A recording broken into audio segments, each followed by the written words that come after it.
folks, here it is. Final stage of Castlevania. And what better way to emphasize this than with a mad dash from a whole series of gigantic vampire bats. You might notice that they're very similar from the ones in first stage, and they're pretty much the same as the bats from the first stage, except they do have a fireball attack, which if they do hit you will quite likely knock you into the pit.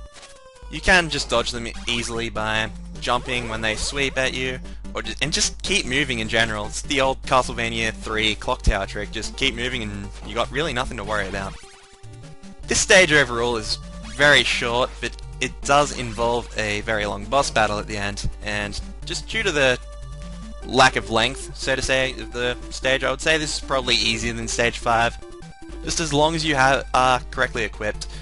As you can see, I am equipped with a time stopper, and I highly advise if you are playing through this stage, it will make your life a hell of a lot easier if you have a time stopper and about 10 hearts, as you can see in the section coming up here, so where there are a crap ton of harpies and flea men flying at you everywhere, and generally if you don't use the time stopper, chances are you're gonna get killed if you don't have very much health at all. But fortunately that is the last room of the regular game, and as we head out here we go into the final stage. You can also come back and grind up for hearts, just walking back and forth. If you need to heal, I do advise just falling off the ledge. Just walk back and forth and collect about 30 to 35 hearts. That should generally be, well, way more than enough to actually take on Dracula. And here he is, folks, Dracula, the final boss of the game. Do quite find it funny that he does outrank Death in the whole boss order, as Death is this big bringer of death thing, and Dracula is just a fictional vampire. But I wouldn't take Dracula very lightly. He is a very hard boss. Personally, I do find him easier than Death, and I do actually find this form of Dracula to be one of the harder forms of Dracula in the entire Castlevania series from the games I have played. He will do this attack where he just teleports around randomly and will shoot a series of fireballs at you, which you can either jump over or just hit with your whip.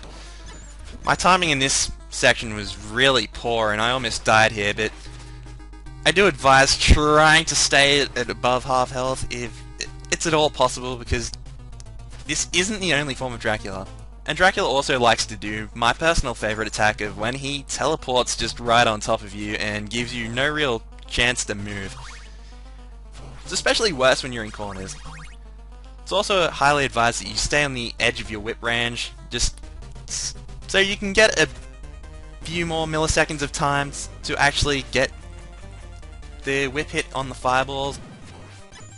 With that done, this is the second form of Dracula, where he turns into this giant blue monster thing. I'm really not sure what it is. But personally I find this a lot easier than the first form of Dracula.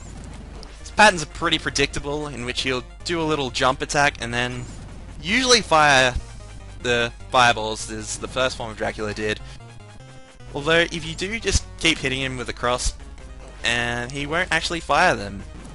He does like to do this annoying thing when you're trapped in the corners. So you can see what I'm doing here is I usually just let him jump towards the walls and get a few hits on him, and then usually he'll just do a high jump and you just move to the other side quickly when you have a chance. He does like to do a short hop when you're trapped in the corners, and you'll get a free hit out on you, and it does really piss you off. But overall I would say this boss is pretty easy. Once you actually manage the predictability of the second form of Dracula's movement patterns, say this is probably as in the first because the timing requirements aren't as bad as the first form, but I digress. Dracula's second form is actually pretty easy in comparison to a lot of the bosses, even though you really can't holy water spam this particular boss. You can do it with the second boss, but I prefer to use the boomerangs. If you get the double shot, that would also work too. And with that, folks, we've completed the game. That's it. Dracula's dead. We've saved the day. Belmont's a hero.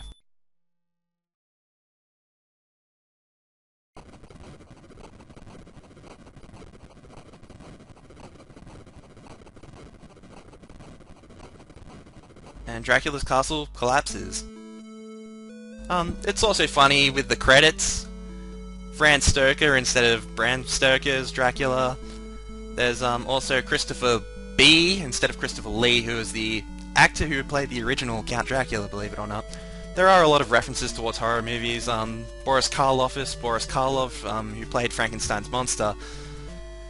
And also, after you finish this game, it will throw you into the second quest, which has considerably more bats.